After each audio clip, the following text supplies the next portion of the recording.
The ജേർണലിസ്റ്റിലേക്ക് 14 ലക്ഷത്തോളം അഭയാർത്ഥികൾ തിങ്ങിപ്പാർക്കുന്ന റഫയിലേക്ക് റമദാൻ മാസം തുടങ്ങുമ്പോൾ തന്നെ ഒരു വലിയ യുദ്ധം ഞങ്ങൾ നടത്തുമെന്ന് പ്രഖ്യാപിച്ചതിന് പിന്നാലെ ഇസ്രായേലിന് നിലം തൊടാതെ തിരിച്ചടികൾ ലഭിച്ചുകൊണ്ടേയിരിക്കുകയാണ്.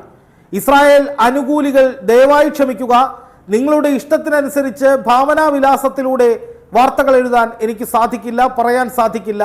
യാഥാർത്ഥ്യങ്ങൾ പറയുമ്പോൾ കോപിച്ചിട്ടോ കരഞ്ഞിട്ടോ കാര്യമില്ല. കരയുന്നവർ കമന്റ് ബോക്സിൽ വന്നു കരയുക, ഞങ്ങളുടെ റീച്ച് കൂടാൻ അത് ഉപകരിക്കും. അതുകൊണ്ട് തുടരുക. എന്തായാലും ഇപ്പോഴത്തെ സാഹചര്യത്തിൽ ഇസ്രായേലിന് അതിഭീകരമെന്ന് വിളിക്കാവുന്ന ചില തിരിച്ചടികൾ ഗസയിൽ നിന്ന് ലഭിച്ചിരിക്കുകയാണ്. വടക്കൻ ഗസയും തെക്കൻ ഗസയും മധ്യ ഗസയും ഖാൻ യൂനിസും ഗസ സിറ്റിയും ഒക്കെ ഞങ്ങൾ പിടിച്ചെടുത്തു കഴിഞ്ഞിരിക്കുന്നു. ഗസയെ ഞങ്ങൾ രണ്ടാക്കി പിളർത്തിയിരിക്കുന്നു. ഗസയിൽ ഹമാസിന്റെ തുരങ്കങ്ങളൊന്നും ഇനി ബാക്കിയുണ്ടാകില്ല. മുഴുവൻ ബന്ദികളെയും ദിപ്പോ ഞങ്ങൾ എടുക്കും എന്നൊക്കെ പറഞ്ഞ് കഴിഞ്ഞ 4.5 മാസമായി ഇസ്രായേലിലെ ജനങ്ങളെയും ഇസ്രായേൽ അനുകൂലികളെയും പൊട്ടന്മാരാക്കിക്കൊണ്ടിരിക്കുന്ന നെതന്യാഹു ഇപ്പോൾ റഫയെ തീർക്കുമെന്ന് പറഞ്ഞ് ഹാലിളകി ഇറങ്ങിയിട്ട് ഇപ്പോൾ ഒരാഴ്ച പിന്നിട്ടിരിക്കുന്നു.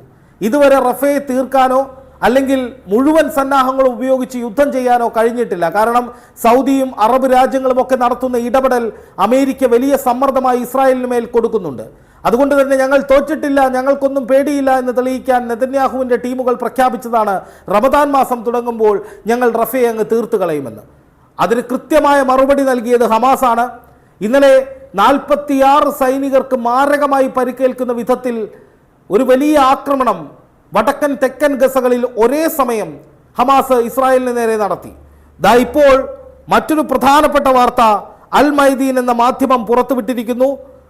തെക്കൻ ഗസയിൽ IDFന്റെ മുന്നോട്ടുള്ള പോക്ക് ഹമാസ് പൂർണ്ണമായും തടഞ്ഞു എന്ന് ആണ് ആ റിപ്പോർട്ട്. അൽ സെയ്ദൂൻ പരിസരത്ത് IDFുമായുള്ള തീവ്രമായ ഏറ്റുമുട്ടലിൽ ഞങ്ങൾ പങ്കാളികളായി എന്നും അവിടെ നിന്ന് ഒരടി മുന്നോട്ട് വയ്ക്കാൻ IDFന് സാധിക്കാത്ത വിധത്തിൽ അവരെ പിന്തിരിപ്പിക്കാൻ ഞങ്ങൾക്ക് കഴിഞ്ഞു എന്നുമാണ് ഈ റിപ്പോർട്ടിൽ വ്യക്തമായി പറയുന്നത്. അൽ ദൗലയിൽ IDF മുന്നേറ്റം ഞങ്ങൾ പൂർണ്ണമായും തടഞ്ഞു എന്നും തെക്കൻ ഗസയിൽ IDFന് മുന്നേറാൻ കഴിയുന്ന ഒരു സാഹചര്യവും ഇല്ല എന്നും ഇനി അങ്ങനെ എന്തെങ്കിലും തരത്തിലുള്ള ഒരു നീക്കമുണ്ടായാൽ ഞങ്ങൾ പൂർണ്ണമായും അതിനെ തടഞ്ഞ് തിരിച്ചടിക്കുമെന്നും ഹമാസ് പ്രഖ്യാപിക്കുകയാണ്. നിലവിലെ സാഹചര്യത്തിൽ ഇസ്രായേൽ വടക്കൻ ഗസ, തെക്കൻ ഗസ, മധ്യ ഗസ തുടങ്ങിയ പ്രദേശങ്ങളിലൊക്കെ നടത്തിയ ആക്രമണങ്ങൾ കൊണ്ട് ഒരു നേട്ടവും ഉണ്ടായിട്ടില്ല എന്ന് ഇസ്രായേൽ സൈന്യം തന്നെ അല്ലെങ്കിൽ വാർ ക്യാബിനറ്റിൽ തന്നെ അഭിപ്രായങ്ങൾ വന്നതാണ്. അതിനുശേഷമാണ് ഇനി അവശേഷിക്കുന്ന ഒരേ ഒരിടമായ റഫയിലേക്ക് കടന്നു കയറിയാൽ ഉടൻ എല്ലാ ഹമാസിന്റെ ആളുകളെയും കിട്ടും, ബന്ദികളെയും കിട്ടും എന്ന് ഇസ്രായേൽ ലോകത്തിന് മുന്നിൽ പറഞ്ഞത്. ഓർക്കണം, വടക്കൻ ഗസയിൽ പോകുമ്പോൾ ഇതാണ് പറഞ്ഞത്, തെക്കൻ ഗസയിലേക്ക് കയറുമ്പോൾ ഇതാണ് പറഞ്ഞത്. ഗസ സിറ്റിയും ഖാൻ യൂനിസും അതുപോലെ തന്നെ വെസ്റ്റ് ബാങ്കും ഒക്കെ ആക്രമിക്കുമ്പോൾ ഇത് തന്നെയാണ് ഇസ്രായേൽ പറഞ്ഞുകൊണ്ടിരുന്നത്. ഹമാസ് ഇപ്പോൾ തീരും, ബന്ദികളെ മുഴുവൻ കിട്ടും, ഹമാസ് മുഴുവൻ എവിടെയാണുള്ളത് എന്ന്. ആശുപത്രികൾ മുഴുവൻ തകർത്തു, അതിനടിയിലെ ബങ്കറുകളിലാണ് ഹമാസും ബന്ദികളും ഉള്ളത് എന്ന് പറഞ്ഞു. 80% ആശുപത്രികളും തകർത്തതിന് ശേഷവും ഒരൊറ്റ ബന്ദിയെ പോലും ഈ ആശുപത്രികളുടെ അടിയിൽ നിന്ന് കിട്ടിയില്ല. ഒരൊറ്റ ടണലുകൾ പോലും വേണ്ട വിധത്തിൽ കണ്ടെത്താൻ പറ്റിയില്ല. കണ്ടെത്തിയ ടണലുകൾ എന്ന് പറഞ്ഞത് ചിലപ്പോൾ സെപ്റ്റിക് ടാങ്ക് ആയിരിക്കാം, അല്ലെങ്കിൽ ഹമാസ് ഇവരെ കൊടുക്കാൻ വേണ്ടി തയ്യാറാക്കിയിട്ടുള്ള കൃത്രിമ ടണലുകളായിരിക്കാം. അല്ലാതെ ഹമാസിന്റെ ഒറിജിനൽ ടണലുകൾ കണ്ടെത്താൻ ഈ ആശുപത്രികൾ കൃത്യമായി ഇസ്രായേലിന് സാധിച്ചിട്ടില്ല. അങ്ങനെ കണ്ടെത്തിയിരുന്നുവെങ്കിൽ ഹമാസിന്റെ അവിടുത്തെ തലവന്മാരെയെങ്കിലും കൊല്ലാൻ സാധിക്കുമായിരുന്നു, കുറച്ചെങ്കിലും ബന്ദികളെ വീണ്ടെടുക്കാൻ കഴിയുമായിരുന്നു. ഈ 4 മാസമായിട്ട് ഇസ്രായേൽ പറയുന്ന അവകാശവാദങ്ങൾ മുഴുവനും പൊള്ളയാണ് എന്ന് ലോകം ഇപ്പോൾ തിരിച്ചറിയുന്നുണ്ട്. അതുകൊണ്ടാണ് റഫ വിഷയത്തിൽ അമേരിക്ക കടുത്ത നിലപാടുമായി രംഗത്ത് വന്നത്. ഇപ്പോൾ ഐക്യരാഷ്ട്ര സംഘടനയിൽ അമേരിക്കയുടെ നയതന്ത്ര ഉദ്യോഗസ്ഥൻ വെടിനിർത്തലിനെ വീറ്റോ ചെയ്തു എന്ന് പറയുന്നത് കൊണ്ട് അമേരിക്ക പൂർണ്ണമായും വെടിനിർത്തലിനെതിരാണ് എന്ന് അർത്ഥമാക്കേണ്ടതില്ല. നയതന്ത്ര ഉദ്യോഗസ്ഥർ എടുക്കുന്ന നിലപാടും അമേരിക്കൻ പ്രസിഡന്റ് എടുക്കുന്ന നിലപാടും ഇപ്പോൾ രണ്ടും രണ്ടെന്ന നിലയിലാണ്. ഒരുപക്ഷെ ലോകത്തെ കബളിപ്പിക്കാൻ തന്നെയായിരിക്കും അമേരിക്ക ഇത് ചെയ്യുന്നത്. അതായത് ഒരേ സമയം ഇരയ്ക്കും വേട്ടക്കാരനും ഒപ്പം നിൽക്കുന്ന കുടിലതന്ത്രം. എന്തായാലും ആരെയും പിണക്കാൻ കഴിയാതെ നയതന്ത്രത്തിന്റെയും ഡിപ്ലോമസിയുടെയും ഒക്കെ അങ്ങേയറ്റമായി അഭിനയിച്ചുകൊണ്ടിരിക്കുന്ന അമേരിക്കയ്ക്കുള്ളിൽ വലിയ തിരിച്ചടികൾ കിട്ടിക്കൊണ്ടിരിക്കുകയാണ്. അതുകൊണ്ട് അമേരിക്ക ഇപ്പോൾ പഴയതുപോലെ ഇസ്രായേലിന് വേണ്ട പിന്തുണയൊന്നും കൊടുക്കുന്നില്ല. അല്ലെങ്കിൽ ഈ പറഞ്ഞതുപോലെ പരസ്യമായി ഞങ്ങൾ ഇപ്പോൾ പലസ്തീനെ അങ്ങ് തീർത്തു കളയുമെന്ന് ഇസ്രായേലിന്റെ വെല്ലുവിളിക്കൊപ്പമൊന്നും അമേരിക്കയില്ല. കാരണം എന്താണ്?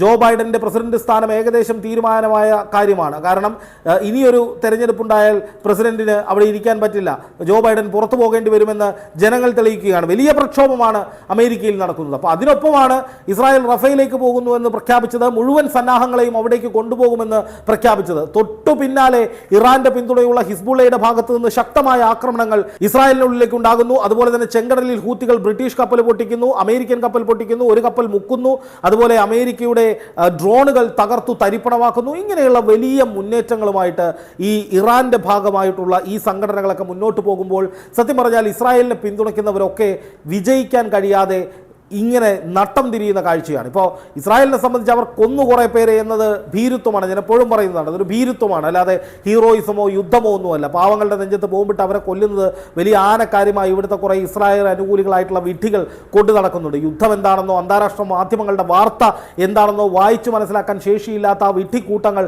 പലതും പറയുന്നുണ്ട്. അതല്ല യാഥാർത്ഥ്യം. ശരിക്കും വിവരമുള്ള വിദ്യാഭ്യാസമുള്ള അന്താരാഷ്ട്ര മാധ്യമങ്ങൾ വായിച്ചാൽ മനസ്സിലാകുന്ന, വായിച്ചറിയാൻ കഴിയുന്ന ആളുകളൊക്കെ മനസ്സിലാക്കുന്നത് ഇസ്രായേൽ ഒരു ദയനീയ പരാജയമായി നിൽക്കുകയാണെന്നാണ്. അതിൻ്റെ കൂടെയാണ് ഇപ്പോൾ ഗസയിൽ നിന്ന് വലിയ തിരിച്ചടി കിട്ടിക്കൊണ്ടിരിക്കുന്നു ഇസ്രായേലിന് എന്നുള്ള നിർണായകമായ വിവരവും പുറത്തു വരുന്നത്. ഗസ ഞങ്ങളുടെ കയ്യിലാണെന്ന് പറഞ്ഞ ഇസ്രായേൽ ഇപ്പോൾ ഗസയിൽ നിന്ന് കിട്ടുന്ന തിരിച്ചടികളൊക്കെ സമ്മതിക്കുകയാണ്.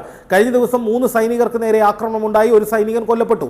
46 സൈനികർക്ക് നേരെ അതിഭീകരമായ ആക്രമണമുണ്ടായി, അവർക്ക് സാരമായി പരിക്കേറ്റു. അതിനിടയിൽ കഴിഞ്ഞ ദിവസം മറ്റൊരു സൈനികൻ കൊല്ലപ്പെട്ട വിവരവും ഇസ്രായേൽ പങ്കുവയ്ക്കുന്നുണ്ട്. അതായത് ഗസയിൽ നിന്ന് നല്ല തിരിച്ചടി ഇസ്രായേലിന് കിട്ടുന്നുണ്ട് എന്നതിനപ്പുറത്തേക്ക് ഗസയിൽ പലയിടത്തും ഹമാസിന്റെ ഭരണം തുടങ്ങിയെന്ന് അന്താരാഷ്ട്ര വാർത്താ ഏജൻസിയായ റോയിറ്റേഴ്സ് ഉൾപ്പെടെ വാൾ സ്ട്രീറ്റ് ജേർണൽ ഉൾപ്പെടെയുള്ള അന്താരാഷ്ട്ര മാധ്യമങ്ങൾ റിപ്പോർട്ട് ചെയ്തിരുന്നു.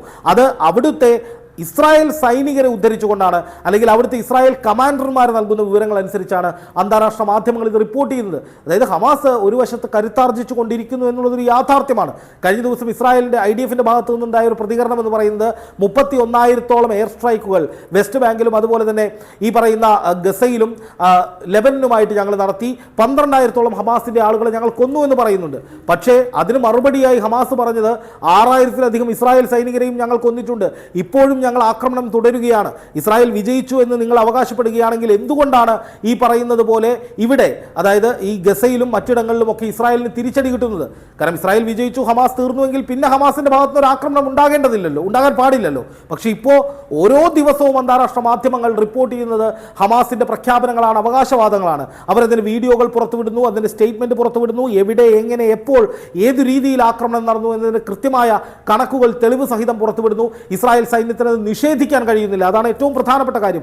സാധാരണഗതിയിൽ ഇസ്രായേൽ സൈന്യം ഹമാസ് പറയുന്നതിൽ എന്തെങ്കിലും ഒരു കോൺഫ്ലിക്റ്റ് ഉണ്ടെങ്കിൽ അവരുടെ ഭാഗം വിശദീകരിക്കേണ്ടതാണ്. പക്ഷേ ഇവിടെ ഈ ഹമാസിന്റെ ഈ വാദങ്ങളെ ഒന്നും ഇസ്രായേൽ സൈന്യം ഒരു തരത്തിലും ഏതെങ്കിലും തരത്തിൽ അതിനെ എതിർത്ത് സംസാരിക്കുന്നില്ല, നിഷേധിക്കുന്നില്ല എന്നുള്ളത് വളരെ പ്രധാനപ്പെട്ട ഒരു പോയിന്റാണ്. അതിന്റെ അർത്ഥമെന്ന് പറയുന്നത് ഇപ്പോൾ തെക്കൻ ഗസയിലടക്കം ഹമാസിന്റെ ഭാഗത്തു നിന്ന് ശക്തമായ ആക്രമണങ്ങൾ നടന്നുകൊണ്ടിരിക്കുകയാണ്. ഇസ്രായേലിനെതിരെ റഫ പിടിക്കാൻ തീരുമാനിച്ചത് മുതൽ ഇസ്രായേലിന് തിരിച്ചടികളുടെ പ്രളയമാണ്. അതായത് വിശുദ്ധ റംസാൻ മാസത്തെ ഒരു ചോരക്കളമാക്കി മാറ്റാൻ, ആ മാസം എന്ന് പറയുന്നത് അവിടുത്തെ വിശ്വാസികൾ അടക്കമുള്ളവരുടെ മനസ്സിൽ ഭീതി വിതയ്ക്കാനായി, അല്ലെങ്കിൽ ആ മാസത്തിൽ തന്നെ വിശ്വാസികൾ ഉൾപ്പെടെ കൂട്ടത്തോടെ കൊന്നു തള്ളിക്കൊണ്ട് ഒരു ക്രൂരമായ ആനന്ദം കണ്ടെത്താൻ തീരുമാനിച്ചപ്പോൾ മുതൽ ഇസ്രായേലിന് അസ്വാഭാവികമായ അപ്രതീക്ഷിതമായ തിരിച്ചടികൾ പല ഭാഗത്തു നിന്നും വരുന്നു എന്നുള്ളതൊരു യാഥാർത്ഥ്യമാണ്.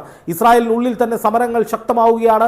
ഇസ്രായേൽ പ്രധാനമന്ത്രിക്കെതിരെ ജെറുസലേമിൽ ഉൾപ്പെടെ വലിയ പ്രകടനങ്ങൾ നടക്കുന്നു എന്ന റിപ്പോർട്ടുകൾ അന്താരാഷ്ട്ര മാധ്യമങ്ങൾ പുറത്തുവിട്ടിരുന്നു. അതിനപ്പുറത്തേക്ക് ഇപ്പോൾ നമ്മൾ കാണേണ്ടത് ഏറ്റവും പ്രധാനപ്പെട്ട ഒരു കാര്യമെന്ന് പറയുന്നത് ഹമാസ് നിരന്തരമായി ഇത്തരത്തിൽ സ്റ്റേറ്റ്മെന്റുകൾ ഇറക്കുകയാണ്. റഫയിലേക്ക് പോയാൽ നിങ്ങൾക്ക് തിരിച്ചടി കിട്ടും, നിങ്ങൾ ഗസയിൽ നിങ്ങൾ തിരിച്ചടി നേരിട്ടുകൊണ്ടിരിക്കുകയാണ്, വടക്കൻ ഗസയും തെക്കൻ ഗസയും നിങ്ങൾ പിടിച്ചെടുത്തു, രണ്ടാക്കി എന്നൊക്കെ പറഞ്ഞിട്ട് അവിടങ്ങളിലൊക്കെ വളഞ്ഞിട്ട് ഇസ്രായേലിനെ അടിക്കുകയാണ്. ഇസ്രായേലിന് ടാങ്കുകൾ തകർക്കുന്നതിന് ദൃശ്യങ്ങൾ, വീഡിയോകൾ, വിവരങ്ങൾ ഒക്കെ ഹമാസ് പുറത്തുവിട്ടുകൊണ്ടിരിക്കുന്നു.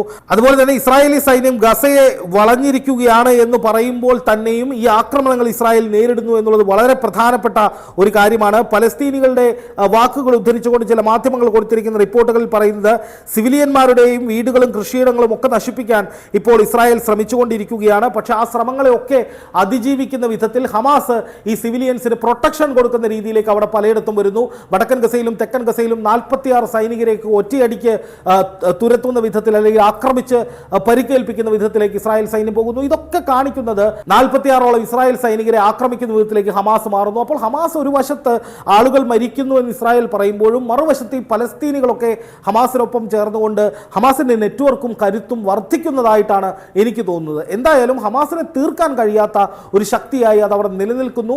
ഇസ്രായേലിൻ്റെ പുതിയ നീക്കങ്ങൾ, അവിടെ തിരിച്ചു വന്ന ആളുകളെ, അവരുടെ കൃഷിയിടങ്ങൾ, വീടുകളൊക്കെ തകർക്കാനുള്ള നീക്കങ്ങൾക്ക് ശക്തമായി തിരിച്ചടി കൊടുത്തുകൊണ്ട് ഹമാസ് ഇവരെ സംരക്ഷിക്കുന്ന, പലസ്തീനുകളെ സംരക്ഷിക്കുന്ന നിലയിലേക്ക് മാറുന്നു. ഇസ്രായേലിൻ്റെ മുന്നേറ്റങ്ങൾ പലയിടത്തും ഒന്നുമല്ലാതാകുന്നു എന്ന വളരെ പ്രധാനപ്പെട്ട റിപ്പോർട്ടാണ് ഇപ്പോൾ അന്താരാഷ്ട്ര മാധ്യമങ്ങൾ പുറത്തുവിടുന്നത്. ഇത് കൃത്യമാണെങ്കിൽ തീർച്ചയായും നമുക്ക് ഉറപ്പിക്കാം ഇസ്രായേലിന് വലിയ തോതിലുള്ള പ്രതിസന്ധികൾ ഇനിയും വരാൻ പോവുകയാണ്. ഹമാസ് ഇനിയും കരുത്താർജിച്ചാൽ മുമ്പ് ഇസ്രായേൽ കടന്നുകയറിയ, പിടിച്ചെടുത്തു എന്ന് പറയുന്ന പല പ്രദേശങ്ങളിലും ഇസ്രായേലിൻ്റെ സൈനികർക്ക് നേരെ അതിരൂക്ഷമായ ആക്രമണങ്ങൾ ഉണ്ടായേക്കാം. ഇനിയും ഒരുപാട് ഇസ്രായേൽ സൈനികർ മരിക്കാനുള്ള സാധ്യതയും ഇസ്രായേലിന് യുദ്ധോപകരണങ്ങളും ടാങ്കുകളും ഒക്കെ ഒരുപാട് നഷ്ടപ്പെടാനുള്ള സാധ്യതകളും മുന്നിൽ തെളിയുകയാണ്. ആ രീതിയിലാണ് ഹമാസിൻ്റെ ഇപ്പോഴുള്ള അപ്ഡേറ്റുകൾ പുറത്തു വരുന്നത്.